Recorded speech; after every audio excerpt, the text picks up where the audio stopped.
Hi, we're here with Niall Wilson, the writer of our strength program. We're going to ask Niall a few questions now about the program to get just a better insight into why, certain things are as they are.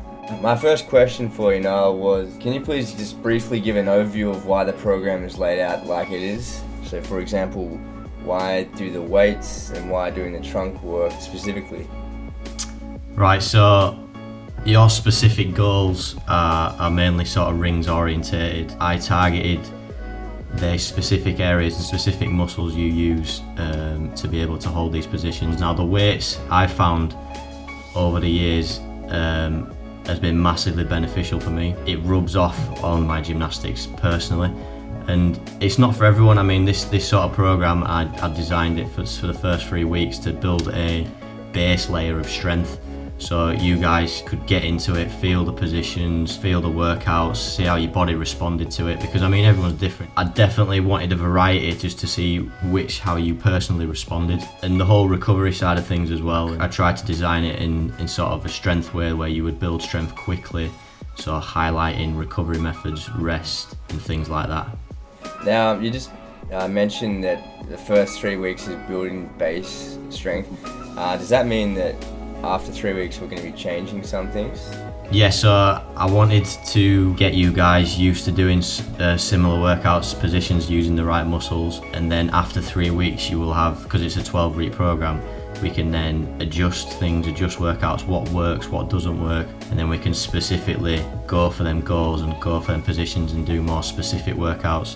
For example, the planche or the Azarian across, them specific movements, there's this massive risk of sort of injuring yourself and your body ain't used to it. So that's why I wanted to do sort of a section to build a layer of strength. Next question for you was, how is the program being designed to minimize the risk of injury while still training so frequently? Because this is very new for both of us, training 6 days a week, every day basically doing either weights or upper limb strength.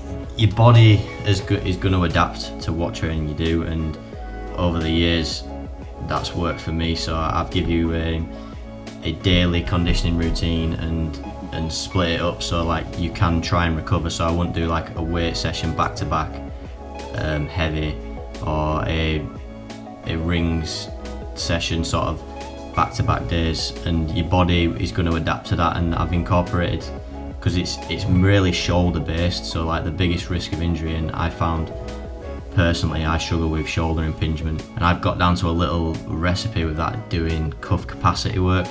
So everything's forward, chest base, front of your shoulders, and it brings your posture forward, it ruins your back. And I've included some workouts which is going to do the opposite, so it's going to work the back muscles of your shoulders, your cuff capacity and things like that, and that's going to help prevent them injuries in your shoulders. But also the big one is the recovery, and just making sure you're flexible, you're constantly stretching, you're using foam rollers, you're getting massage, you're sleeping properly, and nutrition as well. Nutrition is huge. So I asked as well if you could send us an example of your rings play session, just to see the difference between how you're doing it and how we're doing it. Yeah, so I try lowering into Maltese with my legs straddle. My target is to do it with my legs together.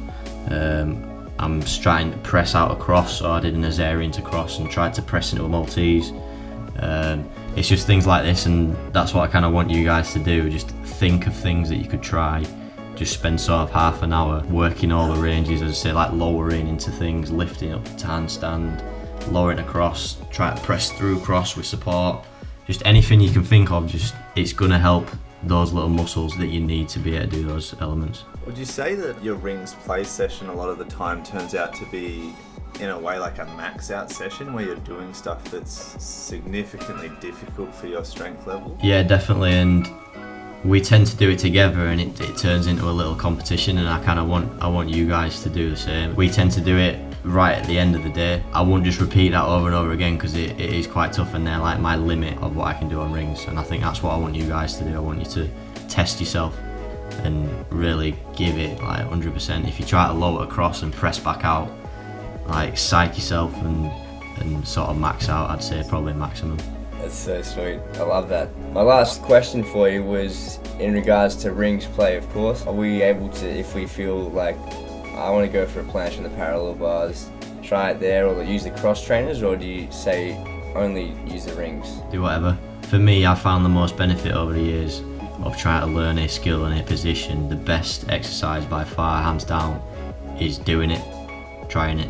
And you can do all the accessory work that's going to make the muscle strong, it's going to develop that, but like, there's no other feeling of doing the exercise. So like, you guys as top planche, it's going to benefit you doing it on the parallel bars, getting the loop rings, go on the floor, just have a play on anything, trying whatever you want, try your goals frequently. You can maybe just call it a play session instead of rings play.